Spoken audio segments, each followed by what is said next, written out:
Welcome to the first instalment of the Wino Diaries with CWAF Q&A. Today we're drinking a 2013 Argentinian Malbec by Aroma. Enjoy. Hi, I'm Anthony Gill, singer, songwriter, guitarist for CWAF. Hi, I'm David Gill, singer, songwriter, guitarist, and the face of CWAF.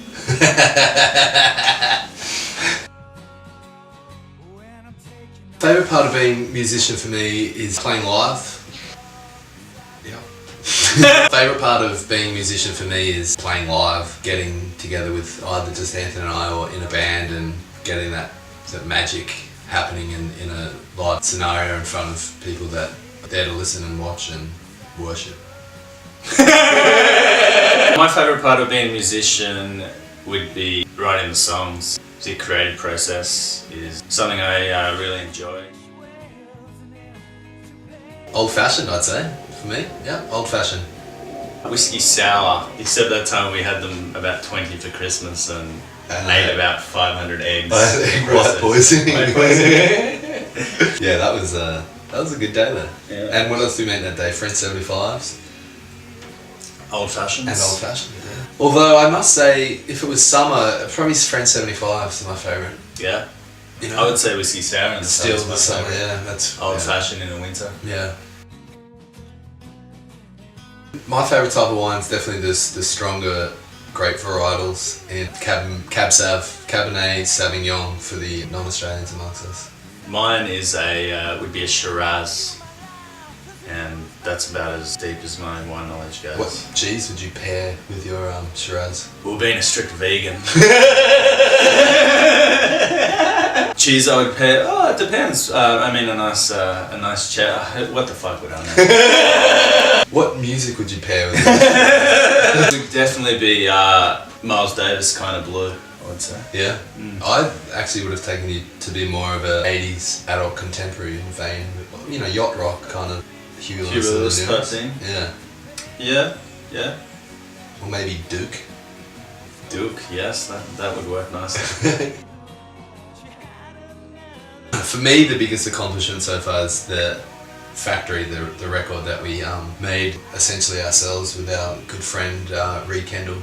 It was a beautiful experience. That's my biggest accomplishment is our first album. Just as Dave said, recording ourselves and going to a barn for a week and just playing till we got the right take was just a great experience. And it definitely brought us closer, I think, as a band and musically, and we came away knowing a lot more of the sound that we wanted.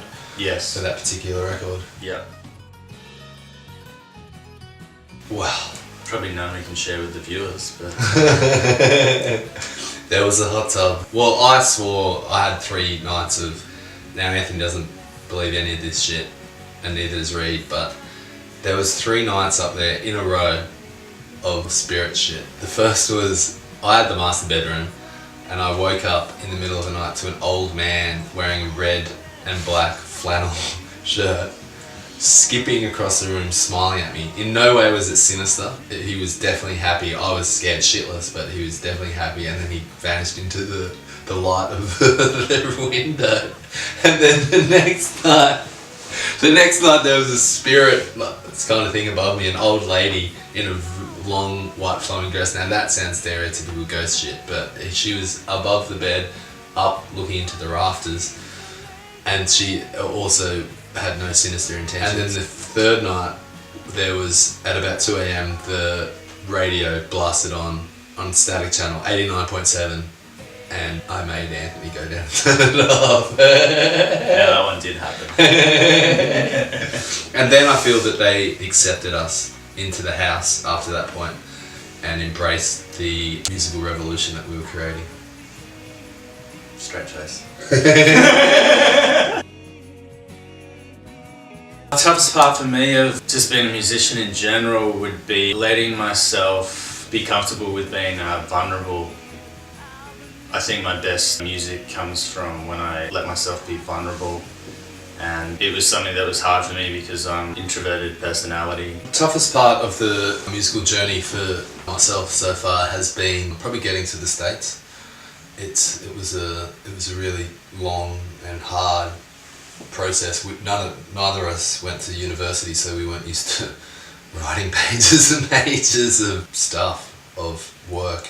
So it was really hard. It was an emotionally draining time. We were back in Australia, in our hometown, living with mum and dad, and it was tough. It's hard being somewhere that you don't want to be at the time, and all we could really see was ourselves being in New York and not being able to get there. So that was a really hard time, but it was all worth it when it came through approved, and we get to live in New York as professional musicians, which has been our dream for a long time. Thank you for tuning in to the first installment of the Wino Diaries with CWAF. Don't forget to like, share, comment, and most importantly, subscribe.